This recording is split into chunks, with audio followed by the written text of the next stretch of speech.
ఇక మీరు నన్ను అడగొచ్చు, మరి మీ సంగతి ఏంటి సార్, మరి మీరు కూడా 2 ఏళ్ళు అయింది కదా అని. 2 ఏళ్ళలో 10 ఏళ్ళు ఒక ఆయన చేసిండు, 12 ఏళ్ళు ఒక ఆయన చేసిండు, నేను 2 సంవత్సరాలు చేసిన. 12 బీజేపీ, 10 సంవత్సరాలు కేసీఆర్ గారు, 2 సంవత్సరాలు కాంగ్రెస్ పార్టీ.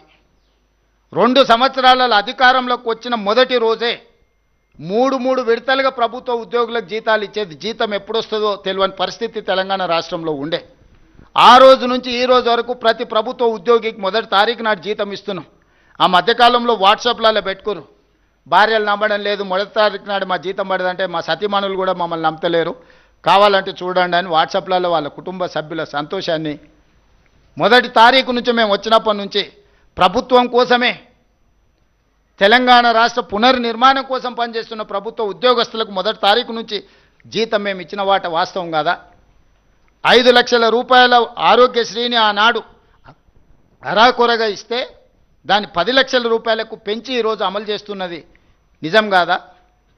ఆడబిడ్డలకు ఆర్టీసీలో ఉచిత ప్రయాణం అంటే ఆనాటి నుంచి ఈనాటి వరకు డిసెంబర్ 7 నాడు మేము అధికారం 23 నాడు చేపడితే డిసెంబర్ 9, 20, 23 నాడు బస్సు ప్రయాణం మొదలు పెడితే ఈ రోజు వరకు ఏ ఒక్క ఆడబిడ్డ కూడా అనా పైసా బస్సులో చెల్లించలే.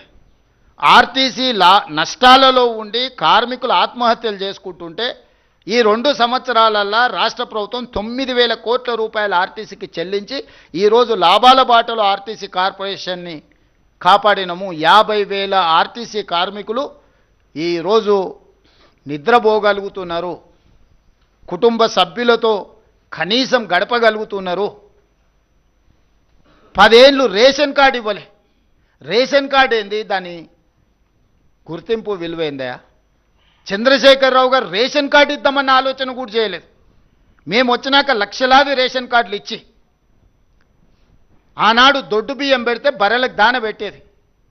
3,17,00,000 మందికి ఈరోజు తెలంగాణ రాష్ట్రంలో 3,78,00,000 జనాభా ఉంటే అందులో 3,17,00,000 మందికి ఈరోజు సన్న బియ్యము 6 కిలోలు ప్రతి వాడికి ఈరోజు ఆకలి తీరుస్తుంది మా ప్రభుత్వము.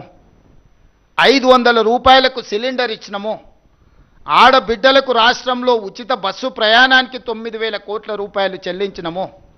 వ్యవసాయానికి 1,15,000 కోట్ల రూపాయలు ఖర్చు పెట్టినము. 25,35,000 మంది రైతులకు 21,000 కోట్ల రూపాయలు 2 లక్షల ప్రకారం రైతు రుణమాఫీ చేసినము. 1,00,000 రూపాయలని 14లో, 1,00,000 రూపాయలని 18లో 2 సార్లు హామీ ఇచ్చి 4 విడతలని మిత్తి కూడా కట్టలేకపోయాడు చంద్రశేఖరరావు.